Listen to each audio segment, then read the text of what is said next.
الحمدللہ رب العالمین والصلاة والسلام علی سید المرسلین اما بعد۔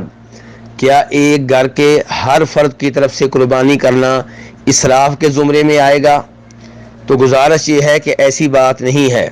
اگر نیت صاف ہو، اگر مقصد اللہ کی رضا ہو، لوگوں سے داد حاصل کرنا مقصود نہ ہو، ریاکاری مقصود نہ ہو، تو اللہ کی راہ میں جتنے بھی جانور ذبح کیے جائیں وہ کم ہیں۔ آپ نبی علیہ الصلوۃ والسلام کی طرف دیکھ لیں کہ آپ نے حج کے موقع پہ تقریباً 100 اونٹ ذبح کیے تھے، تو کیا اسے اسراف کا نام دیا جائے گا؟ بالکل نہیں۔